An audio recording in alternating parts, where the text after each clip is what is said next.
안녕하세요, 군사덕복입니다. 드디어 우리의 힘으로 직접 만든 자랑스러운 국산 전투기 KF-21의 시제기가 완성되었지만 KF-21의 갈 길은 이제 겨우 시작이라고 할 수 있습니다. 이제 겨우 시작되는 수많은 비행 테스트 및 무장 테스트 등을 원활히 이끌어내고 그에 이어 스텔스 전투기로의 진화까지 해내기 위해서는 120대의 1차 도입 이후 추가 도입이 반드시 이루어져야만 하기 때문인데요. 미래 대한민국 공군에서는 KF-21이 500대 가까이 운용될 것으로 예측되고 있지만 이 수량을 모두 채우기 위해서는 현재 공군의 예산으로는 불가능하고 수조원 단위의 공군 예산 증액이 필요하다고 합니다. KF-21은 우리가 직접 개발한 전투기에 4대 핵심 기술이 적용된 4.5세대 최첨단 전투기인데다 앞으로 남아있는 수많은 개발 과정을 고려해볼 때 대당 비용이 만만치 않기에 반드시 주문이 많을수록 싸진다는 규모의 경제가 적용되어야 할 텐데요. 이를 위해서는 앞으로 KF-21의 경쟁 상대가 될 것으로 보이는 미 공군의 새로운 4.5세대 전투기, 라팔, 유로파이터 등의 다른 4.5세대 전투기들과의 가격 경쟁력에서 우위에 설 수 있어야 할 겁니다. 그런데 KF-21의 출고식에서 우리나라 카이는 KF-21의 대당 가격을 6,500만 달러 정도의 저렴한 수준이 될 수 있도록 유지하겠다고 하는데요. 이렇게 자신할 수 있는 KF-21의 개발 과정에는 가격 경쟁력과 뛰어난 성능을 확보하기 위한 효율적인 신기술이 적용되었는데 이것들은 어떤 것들이 있는지, KF-21의 성공을 위해서 개발진들은 얼마나 많은 피와 땀을 흘리며 희생해왔는지 알아보겠습니다. 전문가는 아니지만 해당 분야의 정보를 조사 정리했습니다. 본의 아니게 틀린 부분이 있을 수 있다는 점 양해해주시면 감사하겠습니다. 가격 경쟁력의 비밀 3D 프린트.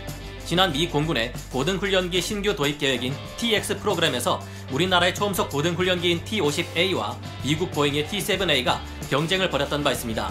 여기에서는 이미 실전 배치된 T-50에 비해서 보잉 사브가 불리한 것 아니냐 하는 시각도 존재했지만 결과는 보잉의 승리였습니다.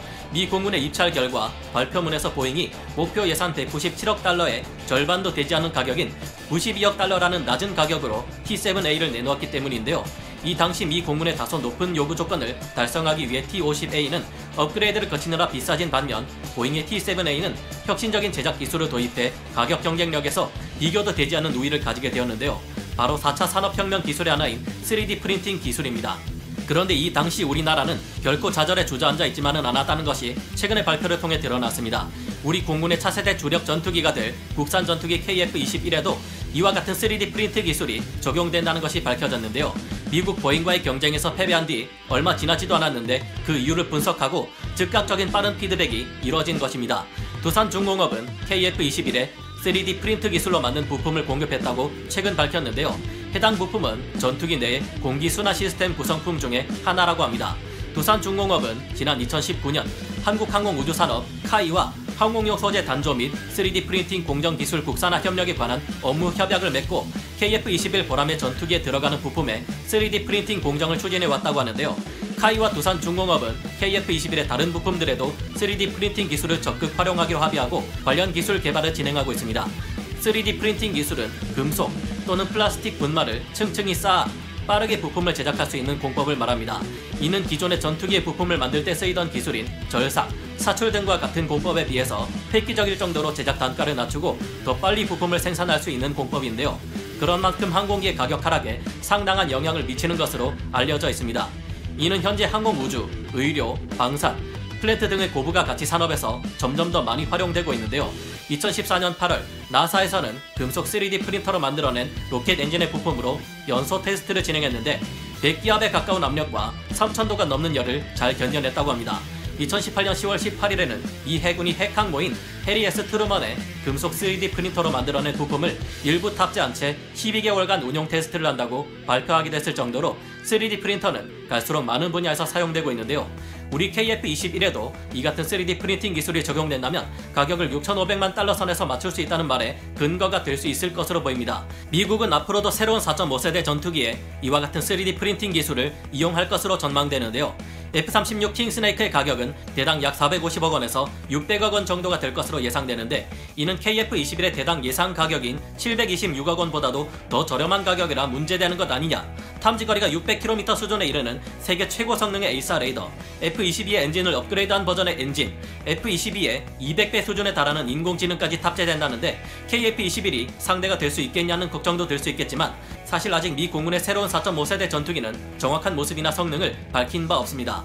F-36 킹스네이크는 시험기였던 F-16XL을 기반으로 대한항공사 매거진이라는 허쉬킷에서 예상한 이미지에 불과한 상황이라 실제 미 공군의 4.5세대 전투기가 어떤 모습이 될지, 가격이 얼마나 될지는 아직 알 수 없습니다. 만약 저 굉장한 장비들이 탑재된다고 봤을 때 아무리 3D 프린터 기술을 활용한다 해도 미국은 인건비도 비싼데 과연 대당 450억 원에서 600억 원 정도로 가격을 맞출 수 있을지도 의문이고요. 길고 짧은 것은 확실히 나중에 나왔을 때 직접 대봐야 알 수 있겠죠. KF-21에 첨단 공법인 3D 프린팅 기술로 만들어진 부품이 적용되어 가격 경쟁력을 크게 높일 수 있다는 점은 세계 시장에서 KF-21 보람의 미래에 한 줄기 빛이 될 것이라 생각합니다. 그 외 효율적인 개발 과정, KF-21이 일정을 딱딱 준수해가며 짧은 시간 안에 완성될 수 있었던 것은 3D 프린트 기술 외에도 효율적인 설계와 제작 과정을 거쳤기 때문인데요. 현대의 항공기들은 수십 종류의 항전 장비와 이를 통합하는 임무 소프트웨어를 가지고 있는데 실제 항공기로 비행을 하며 이에 관련된 모든 테스트를 하는 것은 위험하고 시간과 비용 또한 많이 걸리는 일이라고 합니다. 그래서 KF-21을 개발할 때는 실이라 불리는 통합시험 장비실이 활용되었다고 하는데요. 항전 장비와 소프트웨어가 충돌 없이 작동하는지, 통합 장비들이 제대로 기능적으로 구현되는지, 정기적으로 문제가 없는지, 똑바로 작동하는지 정기적으로 테스트 및 검증 과정을 수없이 거쳤다고 합니다. 여기서 반복적으로 테스트를 해야 하기 때문에 효율성을 위해 KF-21은 3개의 모듈로 나뉠 수 있도록 설계했다는데요. KF-21은 터치스크린 방식의 다기능 시연기가 적용되었는데 여기에 자동화 시스템을 도입해 적용한 부분도 눈에 띕니다. 항공기의 성능을 테스트할 때는 수많은 테스트를 얼마나 빨리 반복적으로 해내느냐가 관건인데 그때마다 사람이 직접 가서 손가락으로 누르고 하기엔 불편하기 때문이라고 하는데요. 이 외에도 아이언버드라 불리는 최첨단 시뮬레이션 환경을 가지고 있어 실제로 전투기를 날게 하지 않고도 수많은 비행 테스트를 할 수 있었다고 합니다. 아이언버드는 철로 맞는 새라는 뜻의 아이언버드라는 이름처럼 실제 항공기와 유사한 골격 형태를 가지고 있는데 실제 비행 환경을 동일하게 모사하고 있습니다. 이곳은 비행 제어 시스템 기능과 성능을 검증하는 곳이라 볼 수 있는데요. 아이언버드는 항공기 재현, 항공기 모사, 시험 장비로 구성된 10여 개의 기능을 통합했습니다. 유압 작동 시스템, 전기장치 등 실제 비행 환경과 똑같이 모사되어 있으며 조작에 따라 실제로 장비들이 작동하는 모습을 보여줍니다. 이곳은 KF-21을 개조하거나 성능을 개량할 때도 활용되는 중요한 곳이라고 하는데요. KF-21의 아이언버드에서는 조종, 비행 특성에 영향을 미치는 비행 제어, 유압, 전기, 항전계통 항공기 탑재 구성품을 적용해 정상 작동하는지를 확인할 수 있고요. 비행 시뮬레이션 데이터를 통한 지상 및 비행 상황, 결함을 모사해 여기서 실시간 데이터를 획득하는 것과 같은 다양한 임무를 수행할 수 있다고 합니다.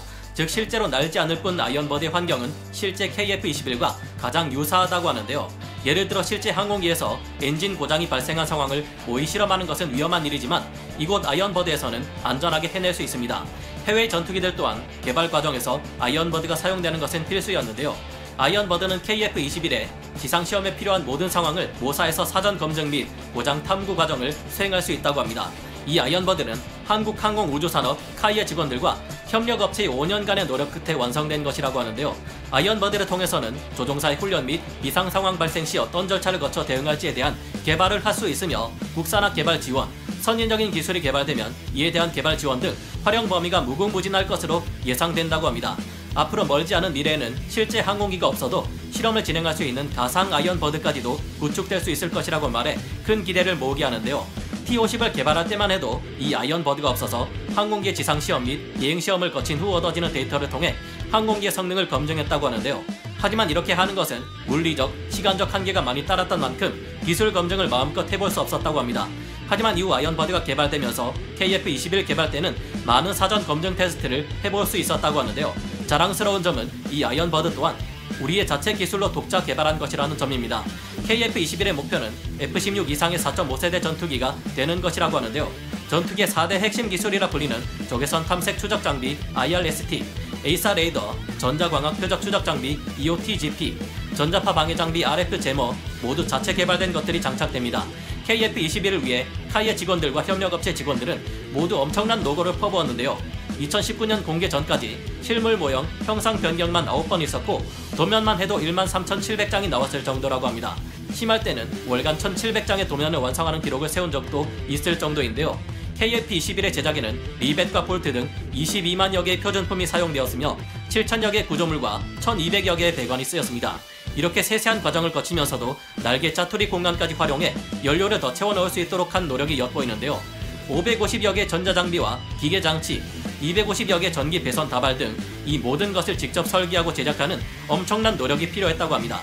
연구를 위해서 1,400여 명의 엔지니어들이 동원되었고요. KF-21은 앞으로 2022년 5월에 초도 비행이 계획되어 있으며 2024년에는 초도 시험 평가를 통해 문제가 없을 경우 최초 양산에 돌입하게 되는데요. 여기까지 잘 진행된다면 2026년 말쯤에 최초의 양산 1호기가 우리나라 공군에 납품될 예정이라고 합니다. 생각보다 KF-21을 만들기 위해서 상당히 효율적인 제작 과정이 있었지만 이를 위해 많은 직원들이 밤을 지새우며 가족과의 소중한 시간을 희생하지 않았을까 생각해보게 되는데요. 앞으로 남은 과정들을 꼼꼼히 잘 수행해 문제없이 KF-21이 납품되었다는 소식이 들려오기를 기대해봅니다. 오늘 군사 돋보기 여기서 마치고요. 다음 시간에 다시 돌아오겠습니다. 감사합니다. 영상을 재밌게 보셨다면 구독, 좋아요, 알림 설정 부탁드리겠습니다.